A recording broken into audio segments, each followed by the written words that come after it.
ناظرین کرام، یہ دیکھیں جی استور قرنطینہ سینٹر کی حالت. ہمیں جو خوراک مل رہا ہے وہ آپ کے سامنے ہے. ادھر دیکھو، یہ ہمارے چوزے نہیں کھائیں گے ادھر سالن تھوڑی سی. ادھر دیکھو، اس میں ہم کیا روزہ رکھیں گے؟ خود بتاؤ.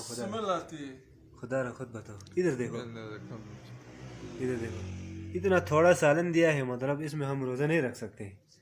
ان کم بختوں کو خود سناؤ. سننے میں آتا ہے ایک بندے کے پیچھے 7,000. ادھر دیکھو، اس پلیٹ کی قیمت 200 روپے ہے. خدا را بتاؤ. دیکھو آملیٹ اس سے زیادہ ہوتا ہے. اور یہ دیکھو، یہ حالت دیکھو اس کی. یہ کون کھائے گا یار؟ ادھر دیکھو، یہ ڈانگر نہیں کھائیں گے. اس کی حالت دیکھو کس طرح بنا ہے. اور روٹی دیکھو، ادھر دیکھو، یہ روٹی، یہ حالت ہے. ان کو اللہ ہی ہدایت دے دے، باقی تو ہم بے بس ہو چکے ہیں ادھر استور میں. مجھے کیا کرنا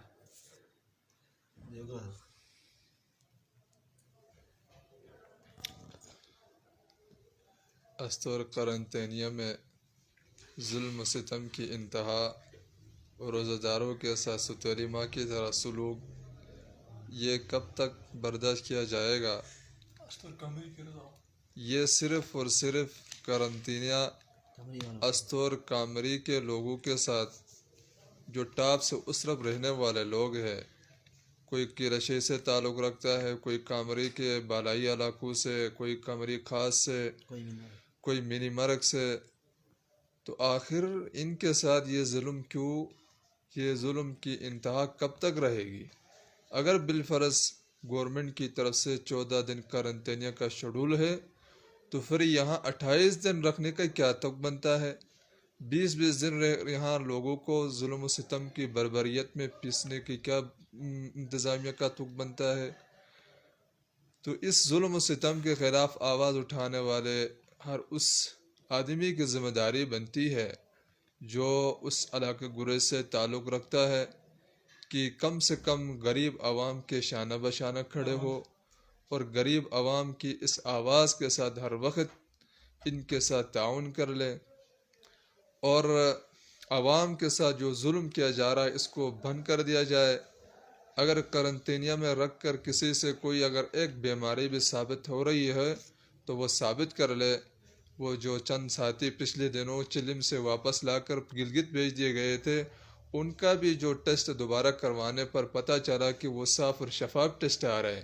اس سے پتہ چلتا ہے کہ استور کی انتظامیہ، سیاسی لوگ، انتظامیہ اور دیگر محکمے کے لوگ ملی بھگت کر کے ایک حکمت عملی اور سوچی سمجھی ایک پالیسی کے تحت ان لوگوں کو دیوار سے لگا کر اپنے جیبوں کو بھرنے کی کوشش کر رہے ہیں. لوگوں کو سامنے رکھ کر، لوگوں کو سامنے قرنطینہ کے آڑ میں ڈال کر اپنے جیبوں کو جیسے چاہے بھرنے کی کوشش کر رہے ہیں. اور سننے میں یہ بھی آتا ہے کہ قرنطینہ میں ڈالنے والے مریضوں میں سے ہر ایک کی جو روزانہ اخراجات 5 سے 7 ہزار تک ہوتی ہیں.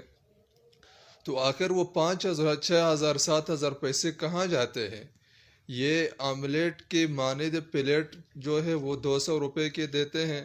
اب دیکھیں کہ ایک روزہ دار آدمی سارا دن روزہ رکھ کر افطاری کے ٹائم اتنے سی پلیٹ، اتنے سے آملیٹ کی طرح اس تھوڑی سی دال میں اس کا کیا گزارا بسر ہو سکتا ہے؟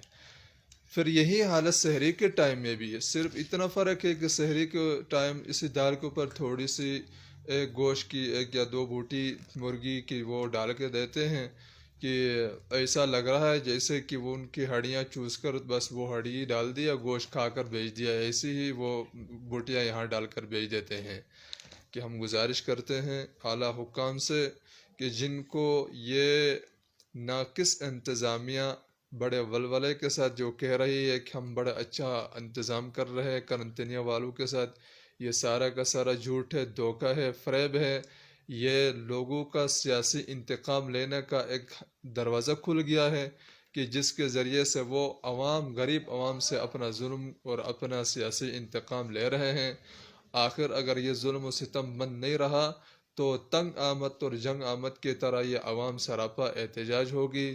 پھر نہ جانے کہ یہ قانون کس کے ہاتھ میں چلا جائے گا، اس کی ذمہ دار خود انتظامیہ ہوگی. والسلام علیکم. شکریہ.